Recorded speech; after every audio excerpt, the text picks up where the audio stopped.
നമുക്കെന്നേ ഉണക്കക്കിഴങ്ങ് പൊടിച്ച് പുട്ടും അവിച്ച് ചൂരക്കറിയും കൂട്ടി തിന്നാം. ഓക്കെ, തുടങ്ങാം. ഓക്കെ. അങ്ങനെ നമ്മളെ മരിച്ചീനി ഉണക്കിയത് ഒരു സെറ്റായി. അപ്പോൾ ഇനി ബാക്കി ഇനി എന്തോന്ന് ചെയ്യണം? ഇതിനെ പൊടിച്ച് മാവാക്കണം. മാവാക്കി കുഴച്ച് പുട്ട വയ്ക്കണം. ഓക്കെ.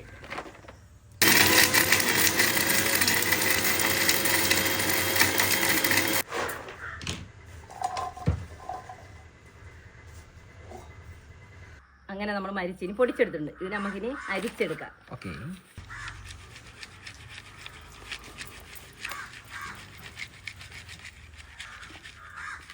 അവിടെ അമ്മച്ചി കാര്യമായിട്ട് പരിപാടിയൊക്കെ നടത്തുന്നുണ്ട് കേട്ടോ. അപ്പം ചെറിയൊരു കൃഷിത്തോട്ടം ബാക്കിലുണ്ട്. ഇവിടെ അത്യാവശ്യം പടവലങ്ങയുണ്ട്, പിന്നെ പാവയ്ക്കുണ്ട്, കണ്ടാ, പിന്നെ വെണ്ട ചീരയൊക്കെ എവിടാ?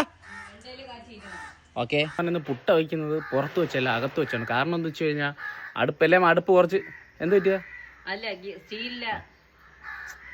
സ്റ്റീലിലെ പുട്ടുകൂടുണ്ട്. അപ്പോൾ നമുക്ക് അടുപ്പിൽ വെച്ച് സെറ്റ് ചെയ്യാൻ പറ്റില്ല, അപ്പോൾ ഗ്യാസിൽ വെച്ച് സെറ്റ് ചെയ്യാൻ പറ്റും. അപ്പോൾ അത് കാണാം. മാവ് നനച്ചെടുക്കാം. കിഴങ്ങെല്ലാം അങ്ങനെ പൊടിച്ച് അരിച്ചെടുത്തിട്ടുണ്ട്. ആവശ്യത്തിനുള്ള ഉപ്പ് പൊടി ഇട്ടിട്ടുണ്ട്. കിഴങ്ങല്ല മരിച്ചീനിയല്ലേ നമുക്ക് ഇങ്ങനെ പറഞ്ഞു പറഞ്ഞത്. ഇനി ആവശ്യത്തിനുള്ള വെള്ളവും ഉപ്പിട്ടില്ലായിരുന്നു അതില്. ഉപ്പിട്ട്. ചൂടുവെള്ളമാണോ പച്ചവെള്ളമാണോ? പച്ചവെള്ളത്തിൽ കുഴച്ചെടുത്താൽ മതി. ഓക്കെ. നമ്മൾ സാധാ പുട്ട് വയ്ക്കും പോലെ തന്നെ അല്ലേ?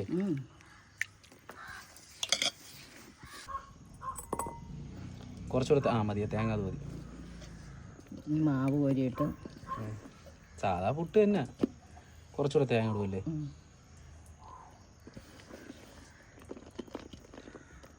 മണ്ടയിൽ ശരിക്കും തേങ്ങ വയ്ക്കണമ്മ, ടേസ്റ്റ് കൂടുതലായിരിക്കും. ഇനിയത് അങ്ങനെ നമ്മൾ ഗ്യാസൊക്കെ സെറ്റ് ചെയ്തതിന് ശേഷം ഇതിലോട്ട് നമ്മൾ സെറ്റ് ചെയ്യുക, അവിച്ചെടുക്കുക, തിന്നു. പിന്നെ മണ്ടയ്ക്കുന്ന സാധനം അങ്ങനെ നമ്മളെ പുട്ട് റെഡി ആയിട്ടുണ്ട്.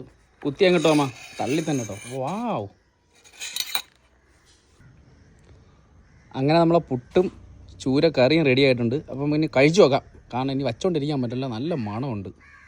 ഒരു മീനിൻ്റെ കഷ്ണം ഇങ്ങനെ എടുക്കുക, നല്ല വെന്ത് കേട്ടോ ചൂര. ഇത് ശകലം ഇങ്ങനെ പിച്ചുക, കഴിക്കുക.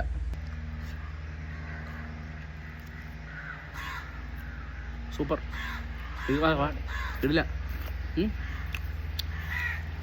നീ ആദ്യമായിട്ടല്ലേ ഇത് കഴിക്കണ? ഞാൻ ആദ്യമായിട്ടൊന്നുമില്ല, ഞാൻ കഴിച്ചിട്ടുണ്ട്. തള്ളല്ലേ, തള്ളി മറിക്കല്ലേ. അമ്മ വെച്ചുണ്ടാക്കി കിടില സാധനം കേട്ടോ.